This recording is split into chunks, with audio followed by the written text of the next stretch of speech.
Monsieur le Président, Mesdames les ministres, Monsieur le Président de la Commission des lois, mes chers collègues,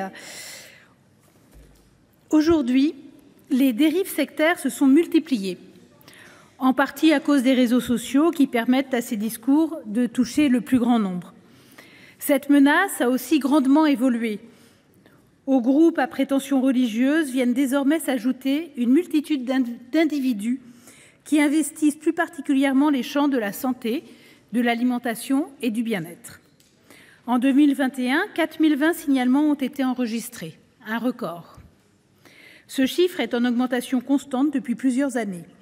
Plus 33% entre 2020 et 2021, plus 86% depuis 2015.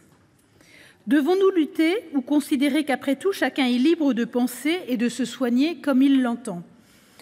Pour ma part, je considère que notre mission est de nous protéger d'individus qui, sous couvert de bienveillance, mettent des gens sous contrôle pour faire de leurs choses et, au passage, s'accaparer leurs biens. Car ne nous y trompons pas, derrière l'ouverture des chakras, la transcendance interplanétaire ou le traitement de la calvitie à coups de jus de betterave, se cache une réalité bien plus matérielle cette fois, sonnante et trébuchante. Et bien souvent, ces gourous recherchent autant la soumission psychique que celle des comptes en banque. Les inconnus le traduisent bien lorsqu'ils font dire à Skippy le grand gourou « Tout bien que tu détiens est un souci qui te retient ». Il nous faut donc lutter contre ces individus.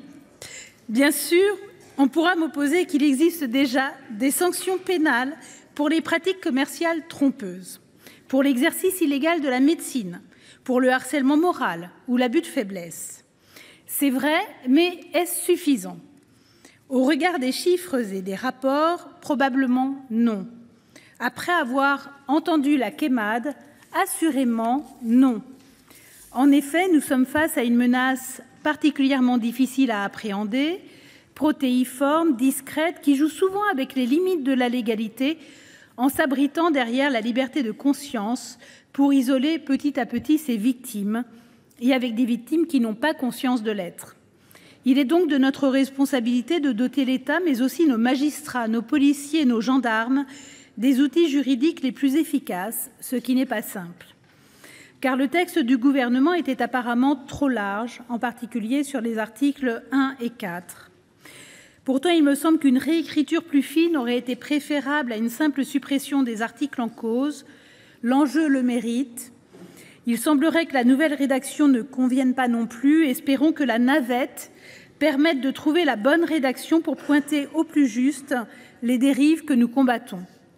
Par contre, je tiens à saluer le travail de la rapporteure visant à consacrer les pouvoirs et le rôle de la Miviludes dans la lutte contre les dérives sectaires.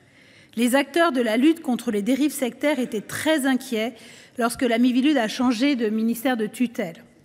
Plusieurs l'ont dit avant moi. Les remous qui s'ensuivirent avec le préfet Gravel ne firent qu'accentuer cette inquiétude. Espérons donc que ce texte lui donne un nouveau souffle et qu'elle puisse conduire des actions de prévention ambitieuses qui font aujourd'hui défaut à la réponse publique. Notre groupe regrette également que le texte du gouvernement n'aborde pas la question des financements, mais ma collègue Nathalie Goulet aura l'occasion de vous en reparler. En fin de compte, plus que louable, l'intention du gouvernement est nécessaire. Ces menaces évoluent particulièrement vite et autant le dire franchement, nous avons déjà du retard. En ce sens, j'espère que nous aurons l'occasion d'enrichir le texte au cours de nos débats et au cours de la navette. Mais en attendant, le groupe centriste votera ce texte.